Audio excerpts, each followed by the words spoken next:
दोस्तों, क्या भारत में एक बार फिर बंटवारे की राजनीति शुरू होने वाली थी? क्या यूनिवर्सिटीज के कैंपस को जातियों के अखाड़े में बदलने की तैयारी थी? आज एक ऐसी खबर आई है जिसने पूरे देश की राजनीति को हिलाकर रख दिया है। सुप्रीम कोर्ट ने यूजीसी के उन विवादित नियमों पर हथौड़ा चला दिया है जिसे विपक्ष का मौन समर्थन प्राप्त था। आज हम बात करेंगे कि कैसे राहुल गांधी और प्रियंका वाड्रा की चुप्पी के बीच सुप्रीम कोर्ट ने मोदी सरकार की एक अनजानी चूक को सुधारा और क्यों कांग्रेस में अब सिर फुटोबल शुरू हो गई है।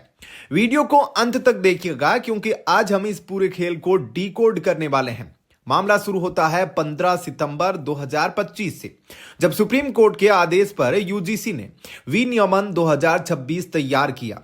कहने को तो यह जाति आधारित भेदभाव रोकने के लिए था, लेकिन इसकी गहराई में कुछ और ही छिपा था। नियम 3C और 3E का पेंच। याचिकाकर्ता के वकील विष्णु शंकर जैन ने कोर्ट में साबित किया कि जब नियम 3E में पहले से ही धर्म, जाति, लिंग और जन्मस्थान के आधार पर भेदभाव को रोकने का प्रावधान है, तो फिर नियम 3C के तहत सिर्फ SC, ST और OBC के लिए अलग से परिभाषा क्यों बनाई गई? खतरा क्या था? इस नियम के तहत हॉस्टल अलग करने और एक वर्ग को पहले से ही अपराधी मान लेने जैसी बातें सामने आ रही थी। सुप्रीम कोर्ट के जजों की टिप्पणियां सुनकर आप हैरान रह जाएंगे। पहली, CJI सूर्यकांत ने पूछा, 75 साल बाद भी हम जातियों के जंजाल से बाहर क्यों नहीं निकल पा रहे हैं?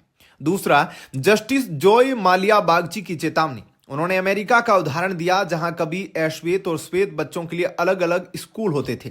कोर्ट ने पूछा, क्या हम भारत को भी उसी दिशा में ले जाना चाहते हैं? तीसरी, जाति विहीन समाज। कोर्ट ने साफ कहा कि हम एक कास्टलेस सोसाइटी की तरफ बढ़ना चाहते हैं, न कि जातियों के बीच और गहरी खाई पैदा करना चाहते हैं। अब देखिए असली पाखंड, इंडी गठबंधन का खेल। राहुल गांधी और उनकी टीम इस मामले पर चुप थी। क्यों? क्योंकि कांग्रेस के छात्र संगठन और सपा आरजेडी ने इन नियमों का समर्थन किया था। उन्हें लग रहा था कि अगर ये नियम लागू हुए तो स्वर्ण और पिछड़े आपस में लड़ेंगे और इसका चुनावी फायदा उन्हें मिलेगा। भाजपा का आंतरिक विद्रोह। दूसरी तरफ भाजपा के ही सांसद जैसे निशिकांत दुबे और गिरिराज सिंह ने अपनी ही सरकार के तहत बने इन यूजीसी नियमों का विरोध किया। उन्होंने कहा यह सनातन को बांटने की साजिश है। आज जब सुप्रीम कोर्ट ने इन नियमों पर रोक लगा दी और 2012 के पुराने नियमों को बहाल किया तो एक अजीब स्थिति पैदा हो गई। भाजपा के नेता कोर्ट को हार्दिक आभार दे रहे हैं। यह साबित करता है कि मोदी सरकार में सेल्फ करेक्शन, खुद की गलती सुधारने की गुंजाइश है। प्रधानमंत्री मोदी किसी भी ऐसी चीज को बढ़ावा नहीं देना चाहते जो देश की एकता के खिलाफ हो। वहीं दूसरी ओर विपक्ष अब इस सदमे में है कि उनका बांटो और राज करो का कार्ड फेल हो गया। दोस्तों, यह फैसला सिर्फ एक कानूनी जीत नहीं है बल्कि भारत के सामाजिक ताने बाने की जीत है। क्या आपको लगता है कि शिक्षण संस्थाओं में जातियों के आधार पर अलग व्यवस्था होनी चाहिए? क्या आप मानते हैं कि मोदी जी पर अटूट भरोसा ही देश को सही दिशा में ले जाएगा? कमेंट बॉक्स में अपनी राय जरूर लिखें। अगर आप मोदी भक्त हैं और देश की एकता चाहते हैं तो इस वीडियो को हर ग्रुप में शेयर करें।